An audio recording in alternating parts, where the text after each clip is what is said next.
তো সকালবেলায় ঘুম থেকে উঠে বাসি কাজ সেরে তারপরে এখন এক কাপ চা খেতে বসেছি। কারণ শীতকালে একটু চা না খেলে হয় না গরম গরম। এদিকে সূর্যি মামা কিন্তু উঠে গেছে। অনেকটা রোদ চলে আসে জানলা দিকে। তারপরে আমি চান টান সেরে তখন বাজে 8:30। তখন চান টান কমপ্লিট করে আমি চলে আসলাম ঠাকুর ঘরে। কারণ হচ্ছে আজকে হচ্ছে কার্তিক পূজা। আর কার্তিককে আমি প্রসাদ দেবো, ওর ড্রেসটা চেঞ্জ করিয়ে দেবো। তারপরে আমি দেখো সব ওখানে বাসি যে ফুলগুলো আছে সেগুলো আমি পরিষ্কার করে নিলাম। এদিকে দেখো গোপালকে আমি ঘুম ভাঙিয়ে দিলাম, একটু গোপালকে কোলে নিয়েছিলাম। তারপরে আমি চলে গিয়েছিলাম মন্দির, কারণ মন্দিরেও পূজা হবে। কার্তিকের ড্রেসটা চেঞ্জ করেই মন্দির চলে গিয়েছিলাম। আর কার্তিকের জন্য লাড্ডু চকোলেট এগুলো আনতে হবে। তারপরে মন্দিরে এসে প্রদীপটা পাকিয়ে দিলাম। আর এদিকে বারান্দা করে চলে যাচ্ছি পূজা করতে। তো দাঁড়িয়ে ছিলাম কিছুক্ষণ, পূজা হলো, ফুল দিলাম। তারপরে ঘরে এসে দেখো এদিকে শিব পুজোটা আজকে আমিই করব। অন্যবার কিন্তু আমার শাশুড়ি মাই করে, আমার করা হয় না, কিন্তু আজকে আমিই করব।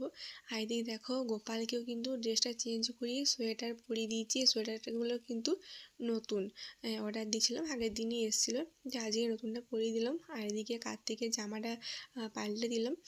একটা শাশুড়ি মা একটা ফুলের মালা করে দিয়েছিলো, তো ওটাই পরিয়ে দিলাম। আর এখানে দেখো আমি লাড্ডু দিয়েছি আর কলা আর কটা চকলেট দিয়েছি।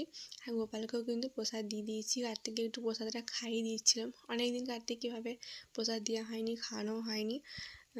তারপরে দেখো এদিকে শিব বাবাকে কিন্তু আমি পূজা করে দিয়েছি, কারণ যেহেতু সোমবার তাহলে একদিকে ভালোই হলো, বারটা সোমবার, এদিকে শিব বাবার পূজাও হয়ে গেল, সব কাজ মানে হয়ে গেল আর কি। ভালোই ভালো দিনেই ছিল কার্তিক পূজাটা। আর এদিকে ফোনটা কিন্তু আমার পড়ে গিয়েছিলো ভিডিও করতে করতে। তো যাই হোক দেখো আমার এখন পূজা সারা কমপ্লিট। তারপরে আমার শাশুড়ি পূজা করছিল। তারপর আমি নিচে এসেই দেখো অবস্থা, আমার বর তো উঠে পড়ে খাওয়া দাওয়া, মন্দির ধুয়ে খাওয়া দাওয়া করে চলে গেছে বল খেলতে।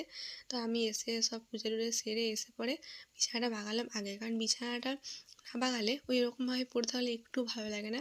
আর দেখবে ঘর মানে বাগানো গুছানো না থাকলেও কিন্তু যদি বিছানাটা বাগানো থাকে দেখতে কিন্তু বেশ টিপটপ লাগে।